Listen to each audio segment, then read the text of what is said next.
Kansas City Sports Update Studios. Welcome to Kingdom Radio, where we talk about all things Kansas City Chiefs. Brought to you by Arrowhead Update. Join Chris and Richard on iHeartRadio, Apple Podcasts, Google Podcasts, Spotify, Spreaker, Player FM, CastBox, and all third-party applications. Check us out on Facebook platforms such as Kansas City Sports Update and Arrowhead Update. And if you cannot find us there, Google or search Kingdom Radio and Kansas City Chiefs, and you will find us. Welcome to the Kingdom. How are we doing, Kansas City? It is Thursday, August 8th. I am your host, Richard Smith, here at Kingdom Radio, along with my co-host and senior NFL analyst, kris-Chavez. Are you ready to talk some Chiefs tonight, Chris? Absolutely. Good deal, because check it out, Chiefs Kingdom. The plot has thickened here in Kansas City, and we have added a spark to our depth chart here today by signing Morris Claiborne to a $1.5 million contract with all incentives included, which, for me, puts the risk, again, at low risk. And I will say with a reward to be determined. Morris Claiborne is suspended for the first 4 games, I believe, by the substance abuse policy. Am I correct there, Chris? Absolutely. Okay, so let's talk here a minute about Morris Claiborne. And I'm going to talk about his 2018 season here real quick, and I'm going to let you jump into his career stats. But what I want to say here is in 2018, Morris Claiborne started for the Jets, started 15 games, and had 2 interceptions, 1 interception returned for a touchdown. I don't think, again, he was utilized right in the system. And if we look correctly at things, we brought in Darren Lee as well as Morris Claiborne, which is a connection there for the New York Jets. And I'm going to let you take off a little bit, Chris, on Morris Claiborne and what you think his impact will be with the Kansas City Chiefs, and touch based on his 7-year career and kind of give Kansas City a little knowledge on what Morris Claiborne could or could not bring to the table for the Kansas City Chiefs. Okay, so Morris Claiborne's coming off of a career high in tackles. Last year he had 57 tackles, and that's coming off the bench. He was not a starter for the Jets, and he had 2 interceptions last year. One of them returned for a touchdown. This guy brings a tremendous amount of experience. He's been in the league now for 7 years, and he's played with both the Jets and the Cowboys. Most people are probably going to remember his time with the Cowboys more so than the Jets, because who wants to remember the Jets? Fair enough. And he's not going to be coming in necessarily to take a starting spot, but he's going to bring a tremendous amount of depth at the quarterback position that, I mean, being real, we don't have a tremendous amount of experience there. Right. And bringing him in is going to only help to further along the younger players. And I think we kind of mentioned this in our last episode about every position group having a leader. When I said that, I was looking at our safety as the secondary position group captain. But bringing in Claiborne is going to really bring in that captaincy for the cornerback position. The guy knows a lot. He's a smart player. And I feel the same as you with that. I feel like he can be a leader in the defensive secondary. And even if he's just a voice, we have grown accustomed to that with Eric Berry and the injuries that he has had, throughout his career. And even when he wasn't on the field, he was still an asset to the Kansas City Chiefs due to his high impact as far as a motivational player. And I'm not sure that Claiborne brings that. I would like to see that. But, we're talking about a guy who played 15 games last season. And like you said, he had 57 tackles.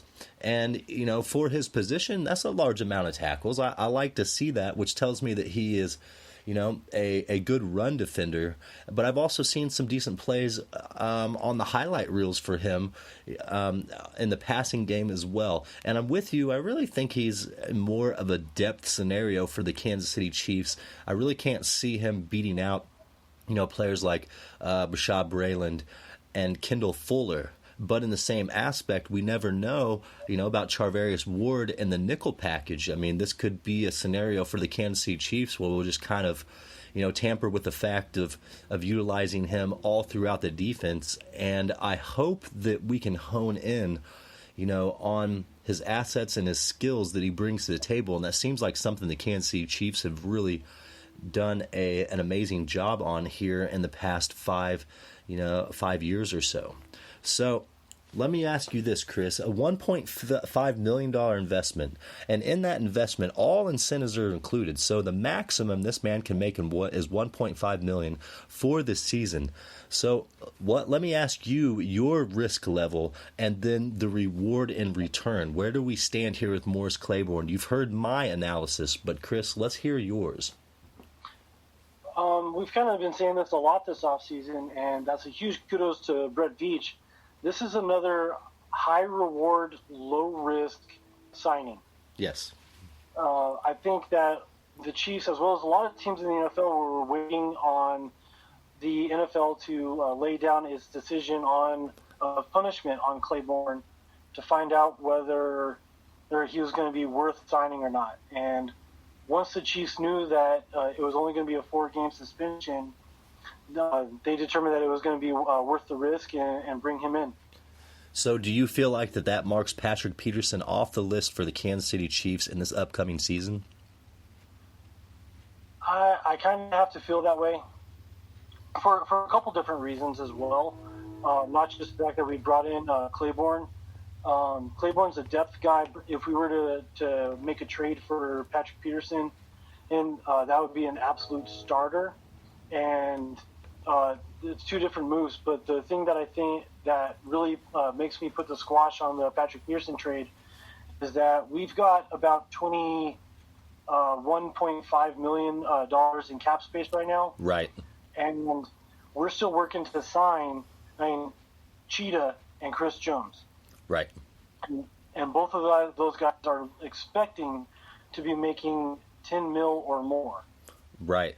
So do you think we left enough in our salary cap to compensate those players, but also solidify our defensive depth?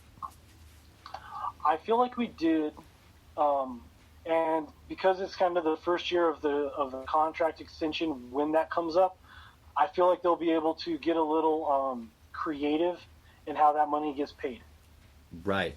Now let me ask you this, Chris. Do you feel like that is the end of our free agency signing, even though that there are players available mid-season? Do you feel like this is kind of the icing on the cake as far as what we have created here in the last 2 to 3 seasons? I can't say that it would be. Brett Veach loves to make some trades. Yes. For players that are kind of on the way out with other teams. But that way he can get a hold of them rather than letting them test the free agency market. I think that we're going to be letting go of some players who are going to create some more cap space for us. Right. And when that happens, I think we'll have enough money to possibly sign some more guys that do get cut from other teams that maybe we can't make the trade for, but become available. Right. Okay, now let me ask you this. This is the last question we have about Morris Claiborne before we move on, because this is big news in Chiefs Kingdom. Is Claiborne strong enough to potentially take a starting role from any player in the Kansas City Chiefs secondary? It's going to really depend on the play of Breeland and Fuller. If Fuller truly is only going to be our nickelback, then you have to assume that Charvarius Ward is going to be our second cornerback. And with the way that he's been playing in training camp thus far, you kind of have to believe that position is not set in stone. Right. Breland, on the other hand, I think is basically set in stone. I don't think that position is going to be up or available unless there's an injury. Right. And speaking of training camp and Brashad Breland, I want to touch base on the last day of training camp here today in Chiefs Kingdom, which it is Thursday. And this was the last training camp day before our preseason game against the Bengals on Saturday. But I do want to say that Brashad Breland had an impressive day today, and he had an interception on Patrick-Mahomes. And you know, that's something for Chiefs Kingdom to really look forward to, because our cornerback position has been lacking for so long. Also, Patrick Mahomes had an in-stride touchdown to Sammy Watkins today that was extremely impressive. Sammy Watkins did not have to slow down a beat to catch this ball from Patrick Mahomes, and we really like that arm strength out of our MVP. And also, one more thing that I want to add up is Andy Reid touched base on our injury report and where we're at with things. And I'm not going to go in depth to that because we have a lot to talk about tonight, but he said we are a little banged up. But we're not bad on injuries. So there's some good things to take out of the last day of training camp. And I think it's important to include those things because, I mean, this is the last day of practice before we go into our first preseason game. So with that being said, we're going to move on to our second segment here, and we're going to talk about the speculation from analysts about the predictions of the Chiefs not making the playoffs. Now, what's going on in the media here? Is there not enough news in Chiefs Kingdom, positive for us to talk about? Do we really have to hit on this negative scenario that, honestly, in my mind and in a lot of other people's minds, isn't even an option for the 2019 season? So I'll let you touch base a little bit on that, Chris. Tell us what you know about these analysts and this false accusation of not making the playoffs in 2019. So today on my lunch break at work, I was listening to a nationally broadcast radio station that I'm going to leave nameless. But the host and his guests were talking about the Chiefs and Chicago Bears both not making the playoffs at all. And they were giving some stats about how the Chiefs won't be able to perform at that high of a level as they did last year, blah, blah, blah. You have to look at our offense and what we had last year, just strictly on offense. We had the number one offense in the league. Right. But hands down. Looking at this offseason, who did we lose? Nobody. At best, our third wide receiver in Chris Conley. Right. But I feel like we actually upgraded at the position through the draft. Absolutely, with McCole Hardman. So offense got better.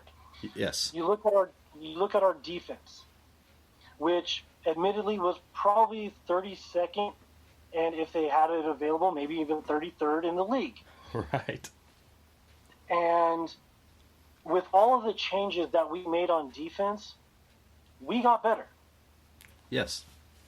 And we made it to the playoffs last year with a number one on offense and a number 32 defense. Right. If our defense is even mediocre, 20th or better, we're still making the playoffs. We're making the Super Bowl. I was going to take it there. We're going to make it to the Super Bowl. But I believe that this defense has the ability to be a top 3 defense in this league. I'm expecting a top 10 defense in this league this year. Absolutely. And another thing to also throw out there, in all of the losses that we had last year, combined total 7 points. Which is amazing. With the horrible defense that we had, we lost by 7 points. So what does that tell Chiefs Kingdom, about this season coming up, with everything that you're saying? I mean, we're going from a team that was one play away from the Super Bowl with a bottom-ranked defense, and we're going to get formidably better. Your analysis of this is absolutely on key. There's no way the Chiefs can get worse. That's just not even an option. Exactly. For our defense to have gotten worse, we would have had to have cut everybody and not line anybody up on defense. Yeah, and you're right about that, honestly. I mean, you can't get much worse than last in the league, and a team that is potentially one of the worst defenses in NFL history. Yeah, and anybody who says that the Chiefs aren't making the playoffs this year has no idea of what we did in the offseason. Absolutely. Didn't pay attention at all. And I feel like, are these the same analysts that, did the scientific experiment and said that the Chiefs fans are among one of the worst in the NFL? I mean, where are we getting this stuff from? And, like you said, we don't want to, really hone in on the source of this because, hey, we're not trying to embarrass anybody here. But to be honest with you, stop discrediting the Kansas City Chiefs for what they have done and what they are bringing to the table and the product that we are putting on the field, because this absolutely is a Super Bowl bound team. And to be disrespected in a way to say that we won't even make the playoffs, I mean, this must be an NFC analyst. I mean, I don't know where these people are coming from and what their point of view is, but I think that they are way off. I would venture to say that it's a very hopeful New England Patriot fan. Hey, no argument there. I mean, let's be honest. The Patriots haven't always had the best integrity in the league, and neither have their fans. But that's neither here nor there. I think the point is the analysts that are trying to break down the season and say that the Kansas City Chiefs won't even make the playoffs are living underneath a rock. And like you said, they really have no experience with Brett Veach or Andy Reid, because they are making huge moves in Kansas City, and there's no reason to discredit the progress that the organization has made, throughout the last 5 seasons. No, absolutely not. So I'll tell you what, with that being said, Kansas City, we do have a Super Bowl bound team. They do not deserve to have any credit other than that scenario. And with that being said, hey, we have a lot of stuff to look forward to here in Chiefs Kingdom in this 2019 season, and we're going to move on to the next segment, and we're going to touch base on a little fantasy football here, because I personally think that that's a fun asset to what the NFL is, and kind of gives the fans a little bit more reason to watch other teams as well as their favorite team. So, but we're going to prioritize the Chiefs players here in fantasy football. And in my mind, your number one priority for fantasy football, period, outside of a running back, is Patrick Mahomes. That is the key to having an essential high-scoring fantasy football. And let's kind of touch base on the first 3 priorities in fantasy football. If you are a Chiefs fan, who would you be going with? Because let's keep it real. Me personally, on my fantasy football, you usually take a running back in the first round or 2. But I went right after Patrick Mahomes. Was that a bad move? I don't know. We'll find out. I can't really say so. But Chris, your fantasy football team, if it was you, what would you pick? Where would you take them? And how would you set up your team? And the Kansas City Chiefs, I feel like, have a few resources that can really contribute to fantasy football. So let's talk about that. Chris, go ahead. Okay, so you threw a lot at me. So in the first round, maybe second round, depending on the size of your fantasy league, the 3 guys that you're going to want to be looking at in the first 2 rounds is going to be obviously Pat Mahomes, Tyreek Hill, and Travis Kelce. Correct.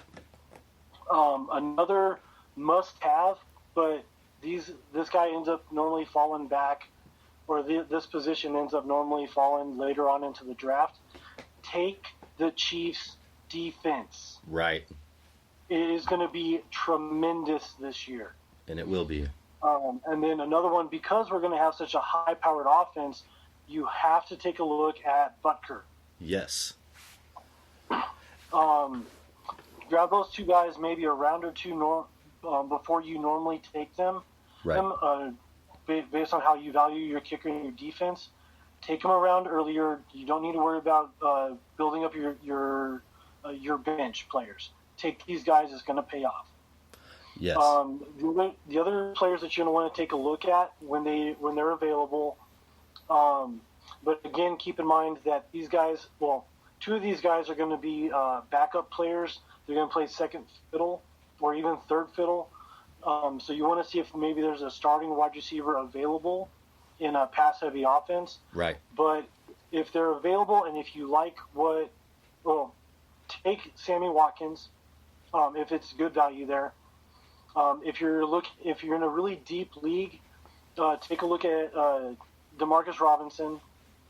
I think coming out of the slot position, he's going to have pay off pretty well for you. He's not going to be putting up number one numbers unless either Hill or Watkins goes down, but he'll definitely be getting some looks.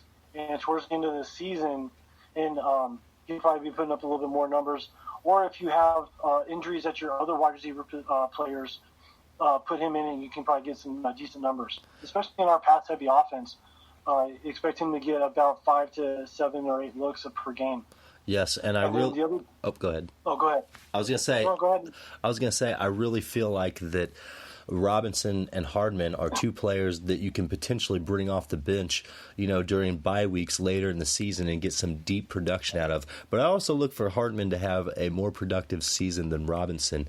And even on my fantasy list, I do have Hardman and not Robinson on my bench. Yeah, and I was going to get to Hardman. Just because he's a rookie, there's always a lot of anxiety about bringing a rookie wide receiver on. But I expect him to come in or be available in the late rounds. Take a chance on him, but you're probably going to end up sitting him on your bench. Right. And as the season goes, he's going to get more and more and more looks. Early in the season, he might have a game where he puts up double-digit points for you. Right. So don't expect that week in, week out. Because the majority of our offense is going to run through Hill, Kelsey, and Watkins. Absolutely, and you're not wrong about that one bit. And so I'm going to go on here to the NFC or the ESPN fantasy rankings for our Kansas City Chiefs, and we have Tyreek Hill sitting at number 16th, and he is 7th ranked in wide receivers. Now, do I think that Tyreek Hill has the respect that he deserves? No. But 16th is still not a bad spot in the top 100, for ESPN fantasy rankings.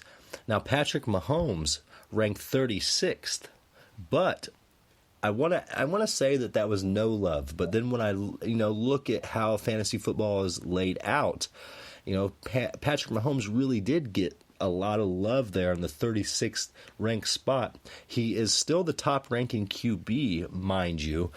And also, Travis Kelce in the top 30 tight ends came in at number 1. So I think that there's, a lot from our offense that can be taken away and implemented into, these fantasy picks. Also, I want to touch base on a player that you just touched base on is, the top kickers. Harrison Butker comes in at number 5, which is a great place, and I feel like he'll move up that list this season. Also, a big surprise of mine, and I want to throw this out there because this is preseason, top 20 defenses. Kansas City came in at number 20. So I feel like from 32, we climbed up 12 spots there to come in at number 20. I feel like ESPN gave the Kansas City Chiefs defense, a lot of love as far as where we are ranked to begin the season. Yeah, no, that sounds about right. But I still think that with those numbers, there's all of those players that you just mentioned, and the defense should be slightly higher. Absolutely. And so let's think about our sleepers here, for the ESPN fantasy rankings or just in fantasy football in general.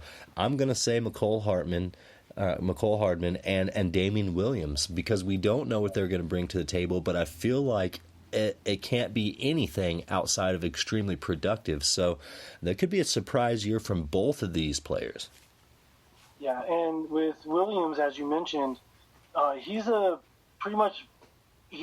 big question mark for me. But knowing how Andy Reid loves to use his running back, I'd take a chance on him.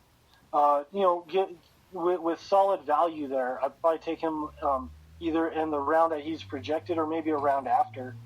But I definitely have him as like my second or even my third running back because I'll definitely be expecting him to get a lot of touches.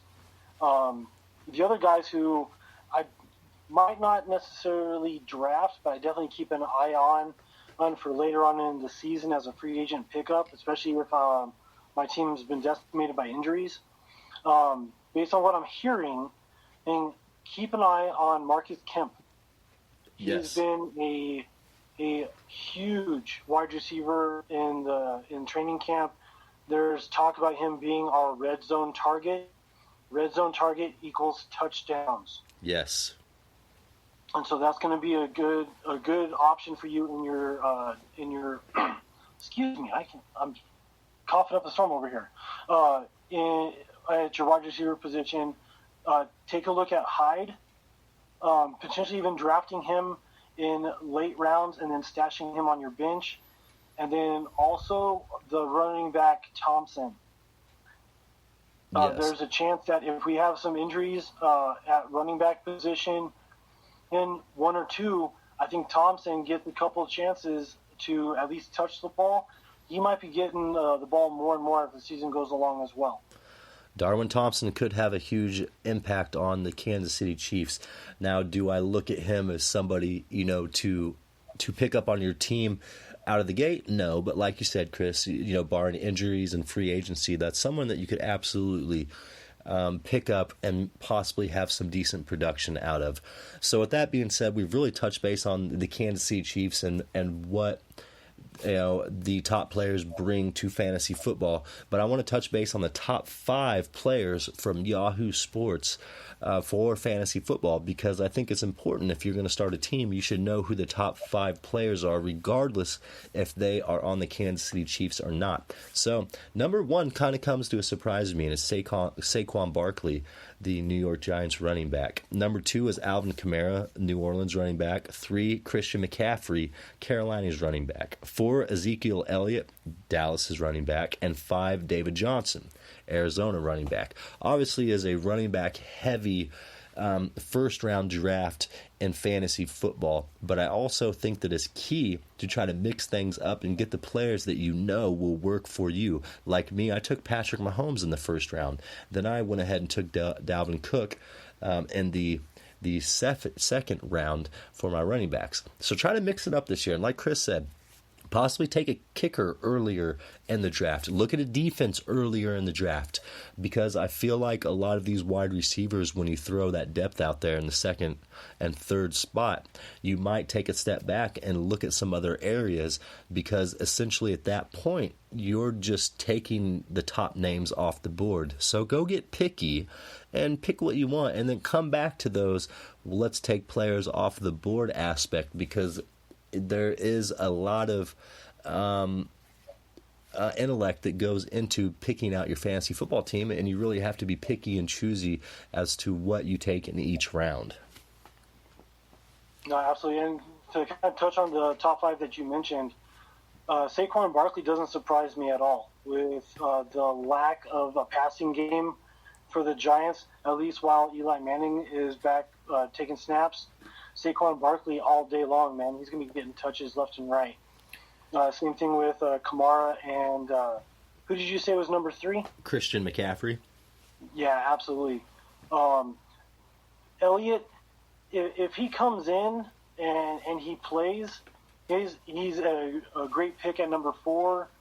If he holds out, it would be a horrible pick to waste on him at the 4th position.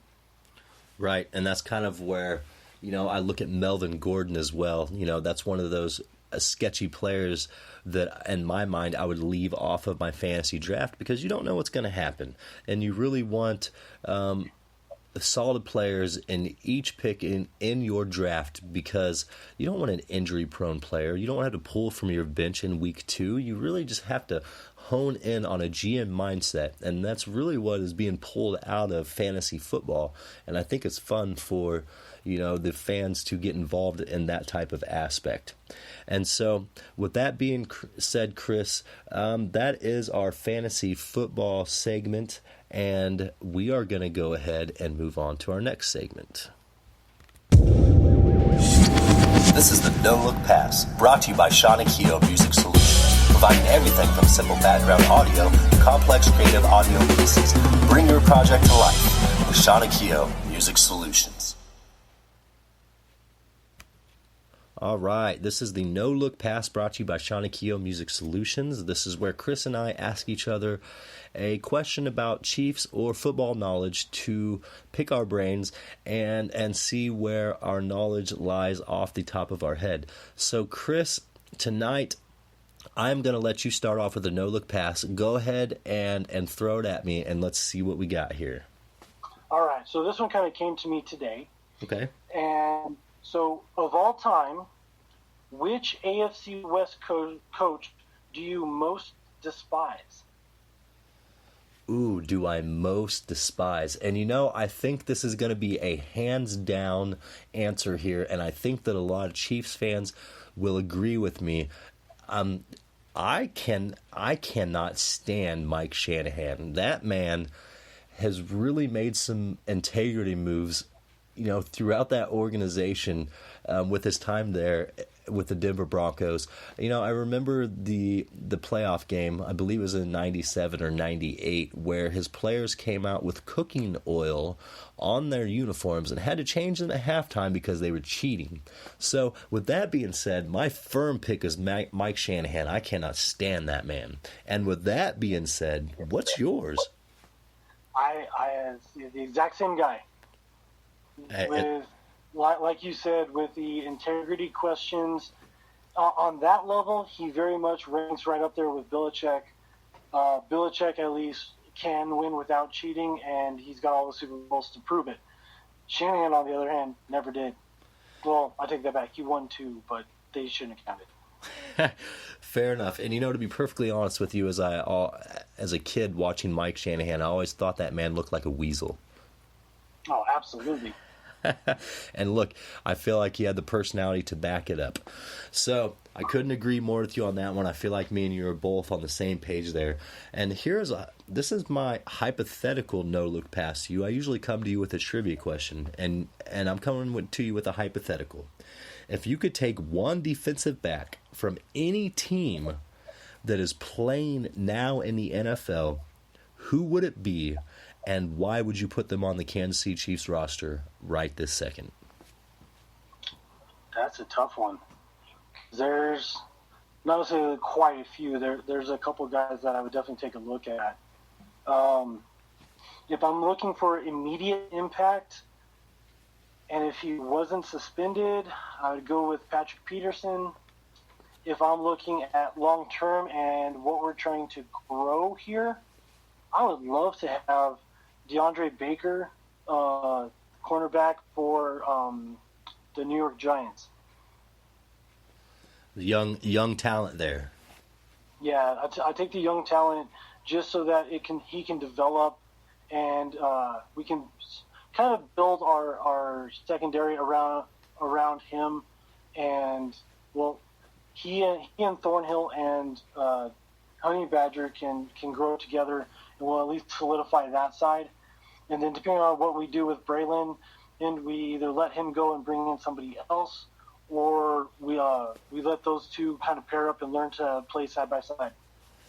Right. And to be perfectly honest with you, I'm going to go with you on the Patrick Peterson as well. I don't know what younger player I would have come in, because at this point I feel like our secondary and the cornerback position, we need a leader.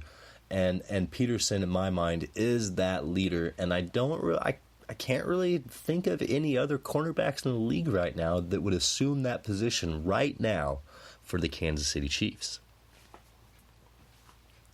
Yeah, The cornerback position is a really hard position to grab because, I mean, more than 50% of the time you're giving up passes. It's just the design of the league and how the defenses are allowed to play defense anymore.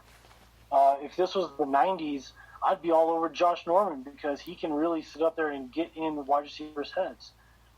Is he the same player now that he was 2 years ago, 3 years ago? No. But he still has that Dennis Rodman type mentality where he'll get in your head and he will literally be the worm to your apple and he'll get inside your head. Right. Now, with the Kansas City Chiefs defense and where we are right now, I know for a fact that character is a huge deal as far as being brought onto our team and onto our defense. We don't want any character flaws. We want a leader. We want somebody who's going to be a voice in that secondary because we have it on the D-line, we have it in the linebackers core, and we also have it in, our safety core. So the defensive back core lacks that a little bit. Will Morris Claiborne fill that void? Possibly. I think the collective of all of them together, they can really, really be able to hone in on the skill set that we need to lock down that position. Yeah, absolutely. And if nothing else, it'll at least be enough to get us through this year. And I definitely look for us to make a move in free agency and or the draft next year at cornerback. I think if there's a draft that is heavy in cornerback, we absolutely will go after that this coming up season. And I think we fell victim to the cornerbacks being taken, highly this year, more so than past years. And I feel like that's something that Brett Veach is going to hone in on and realize. And it's a learning experience in every single draft and every level.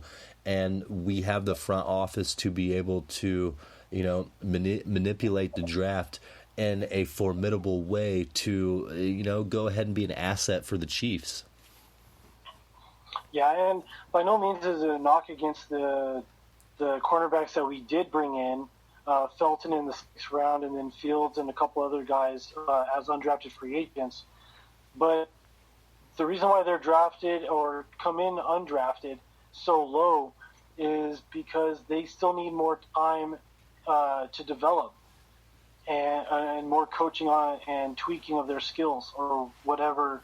They're just not at that NFL caliber yet, but they definitely have the potential. They show potential. Yes. And I think that this year, we're kind of weak there, but I would like for them to be able to see the field and get that experience under their belts that next year when they come in after the off season, they know what's expected of them, and in theory, they will put in the work to get there. I think that probably of all of the guys that we brought in, I really, really, really am high on Mark Fields. I think that he's going to be a guy that we need to keep an eye on over the next couple of years. And you never know, and it all depends on the work that they are willing to put in to be on this 53-man roster. And with that being said, I'm going to end this segment with one last statement. I do think the Kansas City Chiefs will go after a cornerback early in the draft, and we really should have some confidence with that because of the previous experience that Brett Veach has brought to the table for Chiefs Kingdom. And so with that being said, we are going to go ahead and move on to our last segment here. It is the season preview, and we are in Week 17, Kansas City. And what better time could we bring in Week 17 than 2 days before our first preseason game against the Cincinnati Bengals? And here in Week 17, this game is at Arrowhead, and is the Chiefs and the Chargers. I believe this game could possibly be a game of the week in the NFL.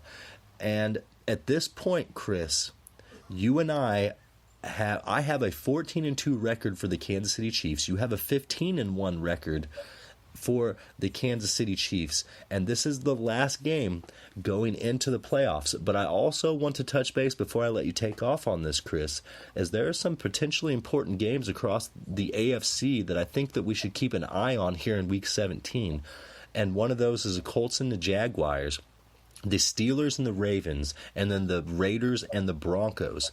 And all three of those games could have a potential, implication on the Chiefs and Chargers.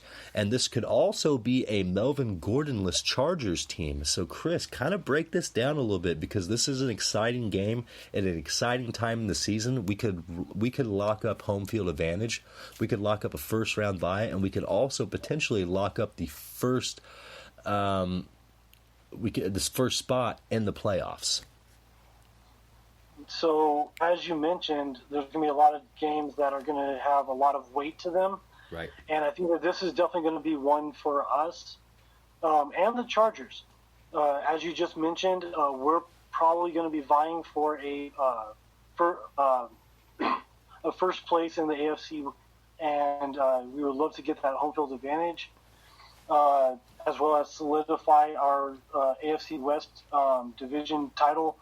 I think we'll have it locked up by this point in the season, but I think that the Chargers are going to be playing us extremely hard, because they're going to be playing for their playoff lives at this point. They're going to be coming into Kansas City after a tough Oakland game. And whether Oakland is in the vying for a playoff position or not, they're always going to play their divisions tough. Yes. And the Chargers are going to come in extremely beat up. Not to mention the fact that it's late in the season, they're already going to get beat up.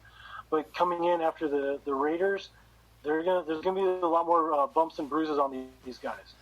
And I agree. And I also want to say that, with the Raiders playing the Chargers, then the Raiders turn around and play the Broncos, I think we already know that John Gruden is going to be honed in, and already is, on the end of the season and the significance that it has, going into the playoffs. Because, the Chargers and Broncos and possibly Raiders could be a bubble team here. This could be, there are two divisional games to end out the season and take us into the playoffs. But then also, let me ask you this. The Melvin Gordon situation, do you think that this could have huge implications as far as the Chargers winning this game and even possibly making the playoffs? Could the Broncos or the Raiders take the Chargers spot solely because Melvin Gordon could possibly not be on the Chargers roster?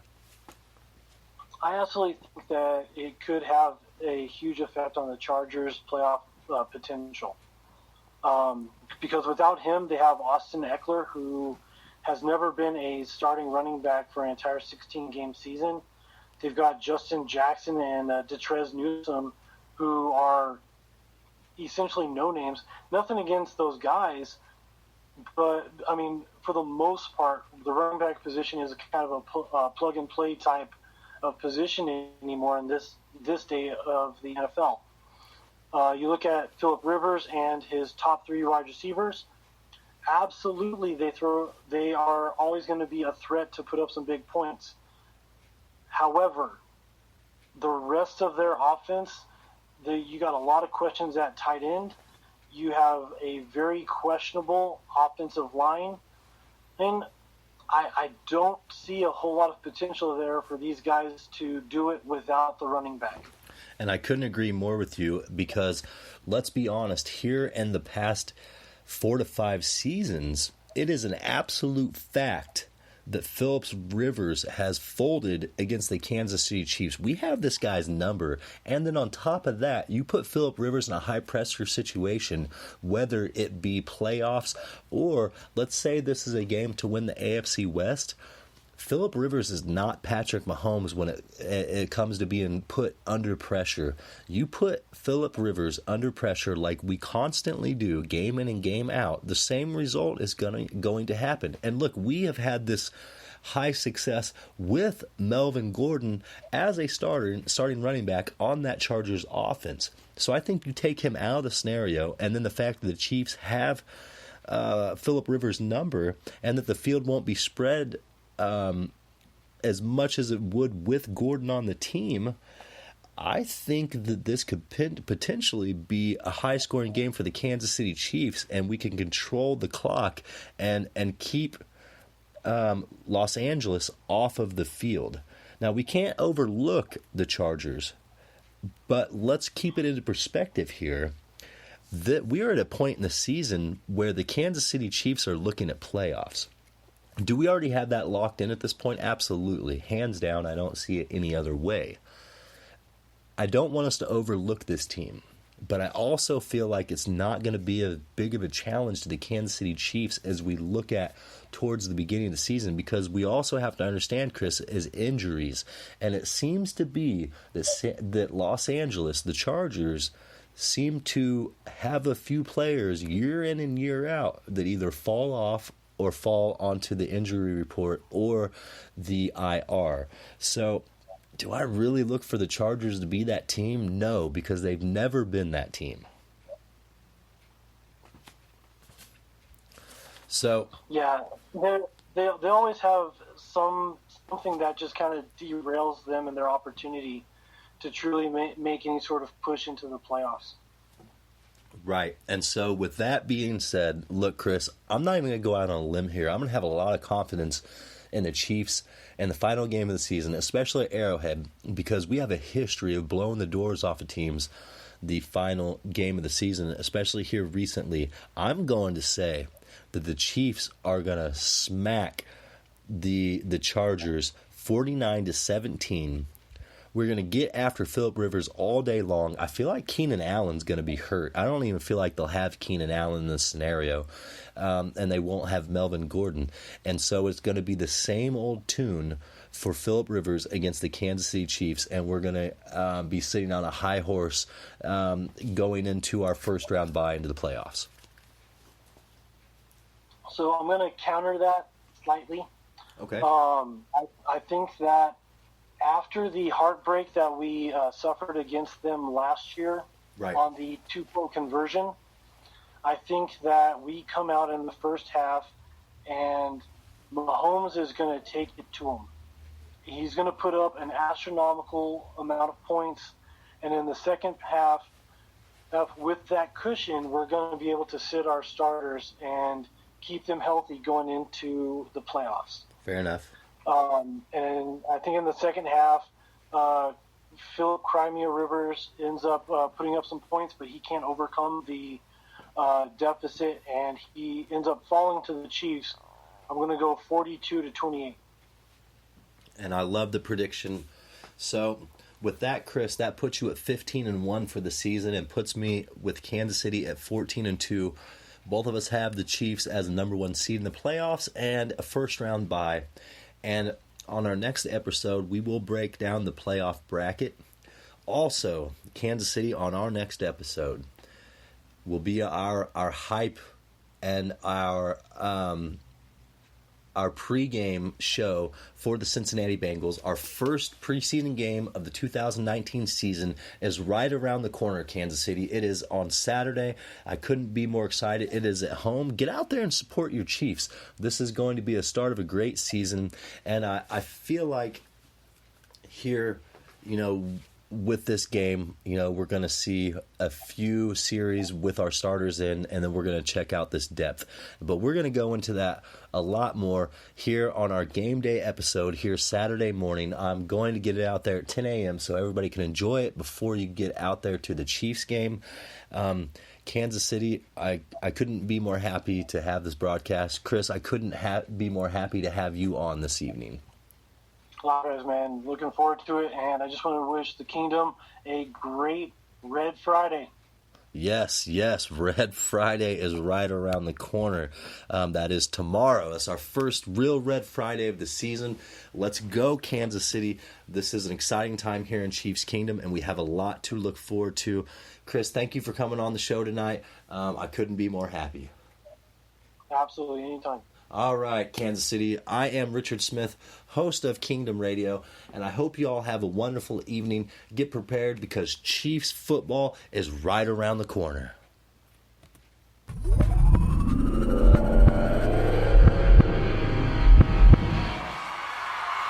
From the Kansas City Sports Update Studios, welcome to Kingdom Radio, where we talk about all things Kansas City Chiefs. Brought to you by Arrowhead Update. Join Chris and Richard on iHeartRadio, Apple Podcasts, Google Podcasts, Spotify, Spreaker, Player FM, CastBox, and all third-party applications. Check us out on Facebook platforms such as Kansas City Sports Update and Arrowhead Update. And if you cannot find us there, Google or search Kingdom Radio and Kansas City Chiefs, and you will find us. Welcome to the Kingdom.